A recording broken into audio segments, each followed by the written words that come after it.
It's a new year, and as I said before, I want to get better at making these videos.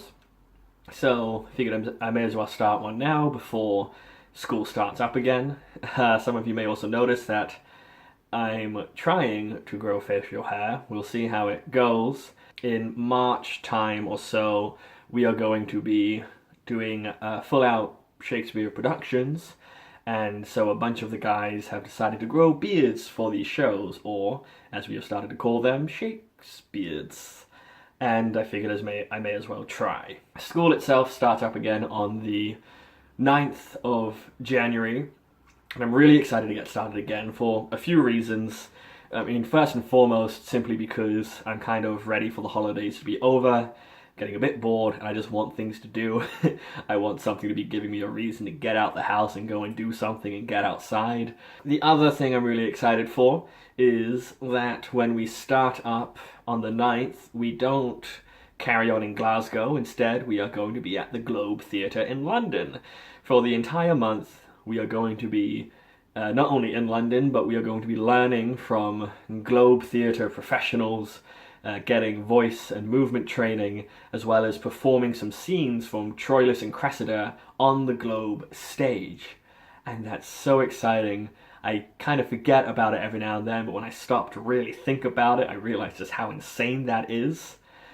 And yeah, I can't wait to see what this month is going to be like. A few things I have to do beforehand include, well, it's a bit hard to explain. There are two big assignments sort of coming up later in the year. One of these are called On the Verge, which is sort of like our own version of a fringe festival, sort of. We can all propose a project, and that gets chosen by various supervisors of the college, and if yours gets chosen, you get to put it on. And so on the 9th, we have proposals for that due.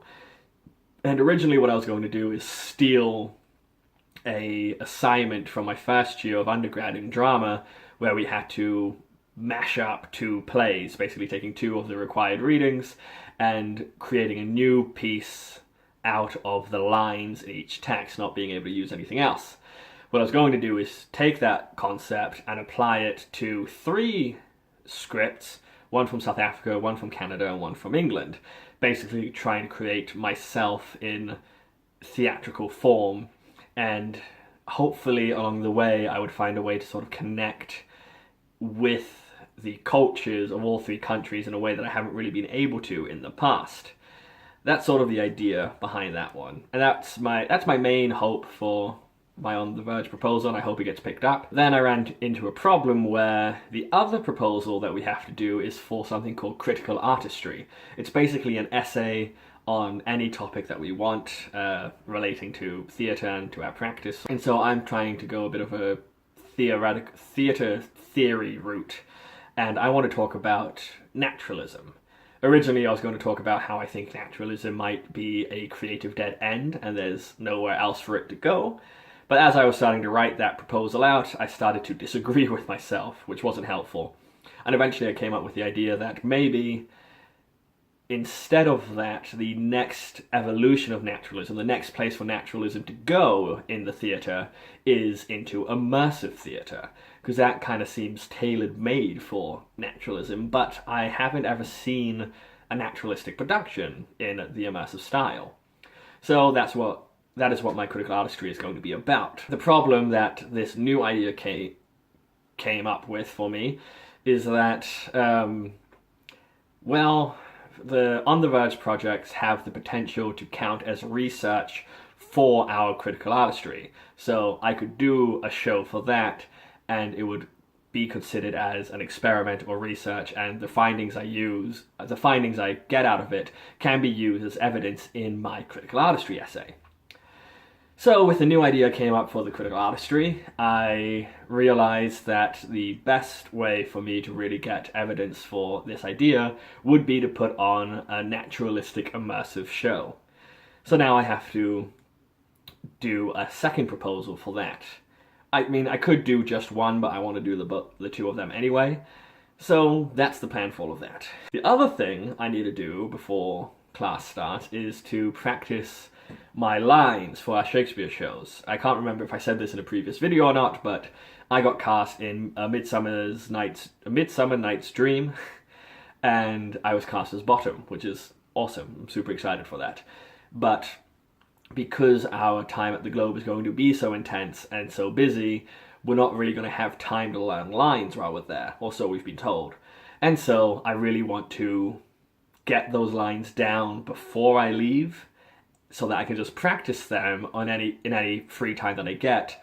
I've been thinking a lot about how I'm supposed to get better as an actor during my time here, and trying to figure out how it is I'm supposed to give myself up to the role, as I keep getting told to do, and to get out of my head. I'm still not entirely sure how I can do that. I thought back to previous experiences where I think I've done that, and I came up with like a few moments where it happened. I can't say for certainty that I've managed to do that for an entire production, but there's definitely been times in a scene or making even a video or something where I've really felt just on the ball. And honestly, it usually happens when I've done something wrong or if something's just gone wrong in general. The first thing that comes to mind for me was during a production with Kaleidoscope Theatre where we did an immersive show based off of 1984 called The Condition. And there was this one part where all of the audience was supposed to be grouped together, and they were supposed to be shepherded into a room, and then they could decide whether to rebel and leave and come find me and another girl in the show.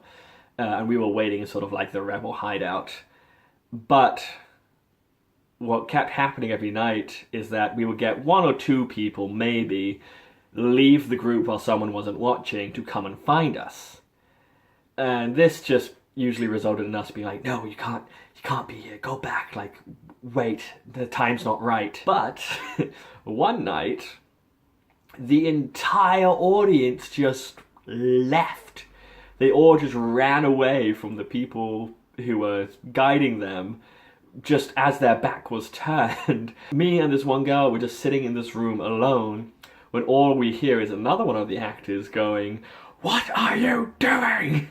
at the top of her voice, and the door swings open and 20 to 30 people just come piling into the room. And so we had to very quickly just improvise a way around this. I just had to talk. I just had to talk my way out of it. And so I just went off on one, and I think I figured it out. And I guess that's what it comes down to.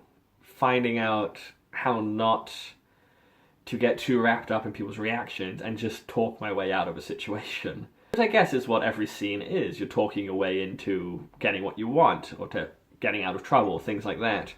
And so I just have to treat it like that, I suppose. A lot of it's just also an attitude thing, I think. As I said before, I'm afraid of looking stupid in the rehearsal room or something like that, and I just have to get over that. And I guess I just have to let myself go and enjoy the moments that I'm in and play around and fool around and, yeah, maybe just make myself look a bit stupid. I think that's what I'm going to challenge myself to do this month, especially while we're at the Globe, is just not care about what people think and just go for it and just try to see what happens.